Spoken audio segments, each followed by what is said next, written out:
Hi there. Today we're looking at deep image reconstruction from human brain activity by Guowa Shen, Tomoyasu Horikawa, Kai Majima, and Yukiyasu Kamitani.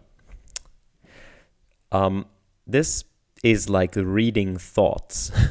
So I was excited when I saw this paper. I saw this on Reddit, and it is a bit older. It is from the beginning of last year, so I'm sure there have been developments in this area.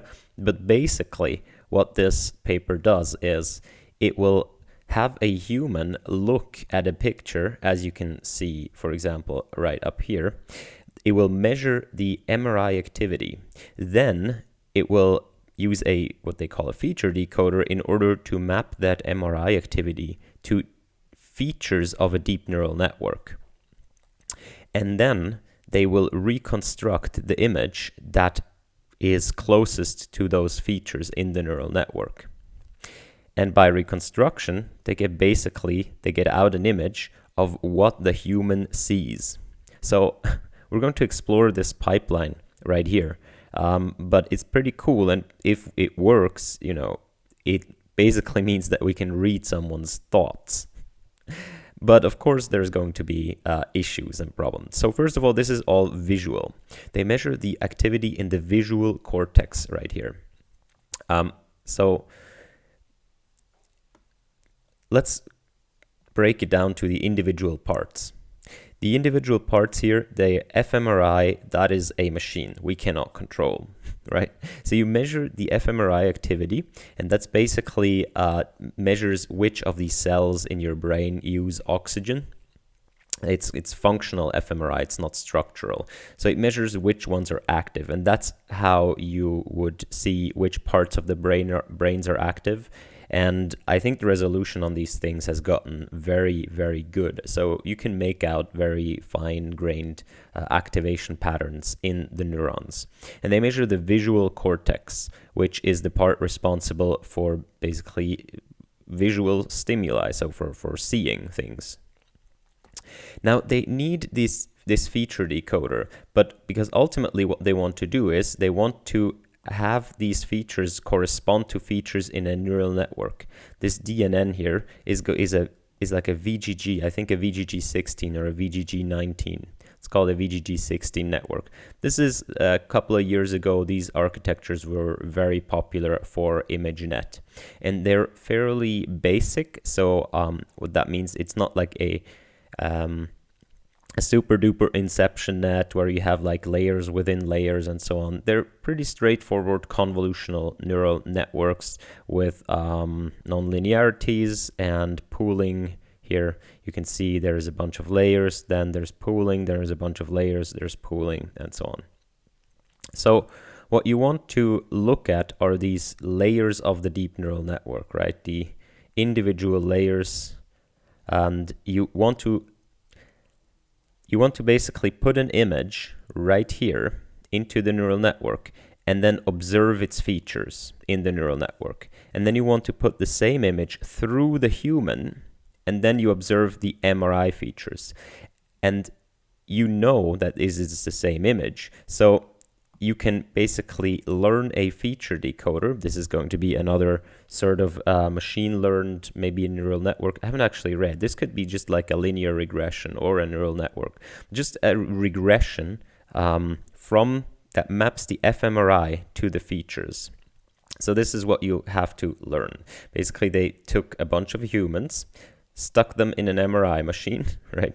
Got out their fMRI data for the same image. So for a given image X, they got the human fMRI data, and they got the VGG,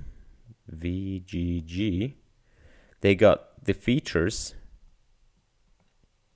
when they put the image through the neural network. And now they learn a function that minimizes the error. So there is an error. So basically, they run this on a test set of images, and then you end up with a function that can basically map fMRI features to neural network features. Now, the second step, now you can give the human, let's say this works, you can give the human an arbitrary image, and the human will basically interpret it through its visual cortex. You measure the activity in the visual cortex, and then you can predict the neural network features if that image were given to the neural network. Okay, but now you don't give the image to the neural network. Instead of what you do something like Deep Dream does. That means you start from a noisy image at the beginning and you try to find the image. So you start from this noisy image right here. And through iterative gradient descent, you refine this image. That's this arrow right here. You try to find the image that as closely as possible in the internal representation matches the features that you predict from the fMRI signal. Because these are the features that the neural network should see, right? If your feature decoder is good, these are the features that the neural network should output for that image. So you're basically trying to find this image right here, but you're not looking at it. You only look at the features that should be in the neural network.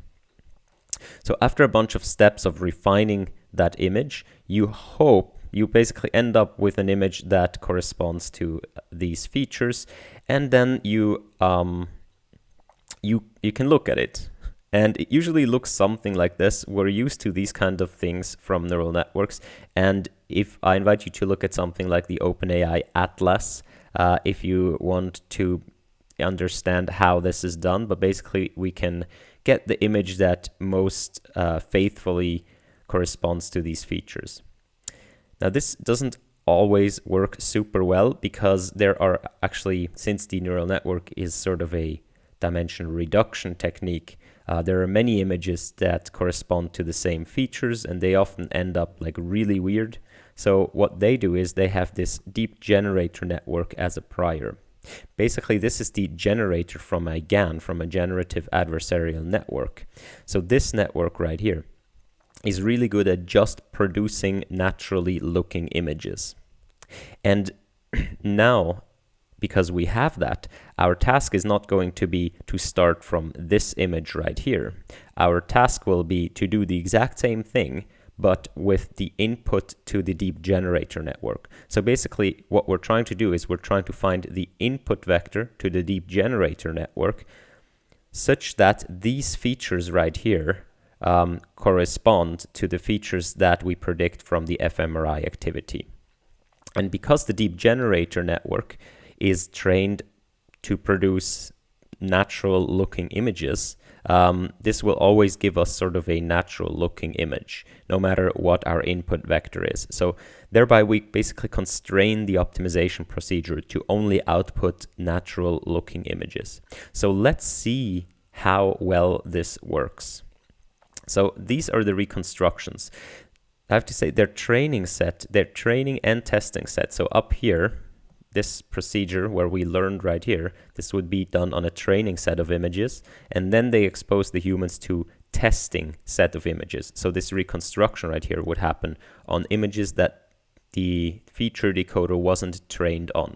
But the humans are looking at it. So the humans would be looking at the picture here on the left, and then this would be to the right. You'll see as more and more iterations of this process of reconstructing happens, the image gets basically clearer and clearer. And you can see on the right, you get pretty good looking images for the ones on the left. Now, these researchers, they tout this success, like to say, oh, look at this. But, you know, honestly, like this is a leopard. This is a dog sheep. This is an owl. This is a dog. so you know, this is a fish, and this is like a shell, like a mussel. So and you can go through these, and basically, you know, this is a sled, and then this is a truck. So they go basically and they say, wow, the accuracy is really good. So They do a pixel correlation accuracy, which is, you just try to pixel correlate things, but they have human judgment. The accuracy via human judgment is over 95%. That's crazy. But how do they do it? So basically, they tell you, okay, see, this is the image at the beginning. No, sorry. They give you this image right here as a human radar. And then they give you two other images. They say, okay, here are two images. Let's say these two. Which one did it come from? And if the human can determine it correctly, it counts as a hit. So the baseline probability here is 50%. So basically, right, so this right here, is it rather the owl or is it rather the VCR? And I mean, in that respect, it's pretty impressive what you can read from a brain, but in no way, like zero way, this is reading your thoughts. This isn't like, it seems to basically just reconstruct a example from the ImageNet training set, and the ImageNet Explorer is down right now. So I tried to look at this, but it seems to me it's just kind of reconstructing something it knows that sort of a bit resembles the image on the left. Yeah, but it is not reconstructing that image. Not at all. Like, look, like a bit, but vaguely.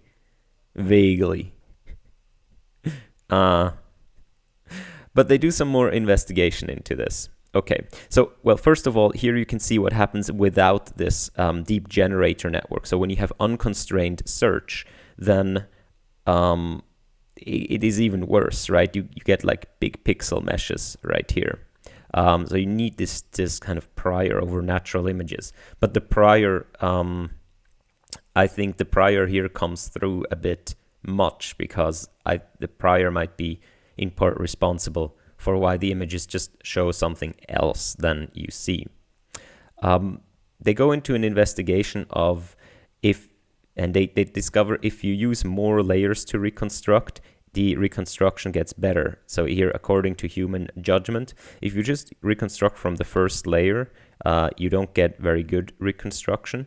But if you incorporate the signal across many layers of the neural network, so you're basically trying to match, to predict many layers of signal, different layers, then the reconstruction gets really good. And we know this from things like style transfer. You can modify how close you are to the original or to the target by basically seeing which layers and how many you reconstruct to which accuracy. So this makes kind of sense. So if you only take the first layer to match the features, then you get basically this blob here. But if you get layers 1 through 7, you get pretty okay-ish thing that looks like this thing. I guess these are without the deep generator network so far, but that is interesting. And I think the novel thing here is, one of the novel things is that they actually use multiple layers of the neural network to reconstruct. The interesting thing is, and I think this is pretty cool, they can now do this with these shapes. So these shapes aren't natural images and they have not been seen in training. But still, as you can see, when the human sees, for example, the plus shape, it will get you a pretty clear plus shape. And it happens for a lot of these things right here. So these are actually, I would say, fairly okay-ish reconstructions of what the human sees. Here, neuron, that is fairly neat.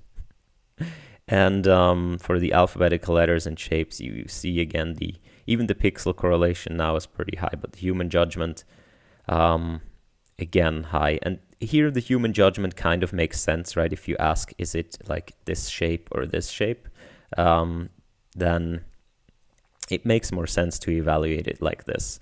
So the shapes, I am fairly impressed that they can reconstruct these shapes. And what they're now trying to do is they're trying to infer imagined images. So basically they're telling a human, please imagine an image, and they show it to the human. So it's not really imagining, it's basically recalling. They show you this image, and then you close your eyes, they take the image away, and you just try to imagine that. And you can see through the reconstruction process, that works out, sort of ish, right? You can see that the cross here, it kind of comes through, and the plus it sort of comes through. And so these are the high accuracy. These are actually the samples where it worked, and there are also samples where it didn't work, like here, where you see it doesn't really come through. So there either there is really a difference between imagining something and seeing something, or this method just isn't very good per se, and you actually need, or humans aren't really good at imagining. Like, there's lots of explanations. And here is the same thing if you imagine these images. Now, they report that if humans just recall or imagine these images, then the reconstruction doesn't work at all. So that might be to the fact that, you cannot, in your recollection, you basically just remember the important things about something. You don't remember the exact pixel values, and therefore your visual cortex doesn't respond in the same way. But I mean, it's interesting even per se to think about it. But I have my doubts about, this entire system, so I don't want to make too many conclusions here about these things. Suffice to say that sometimes it actually can read your thoughts, because if you just think, so this is this stuff up here, if you just think of a shape, it can sort of kind of a bit make out the shape that you're thinking about.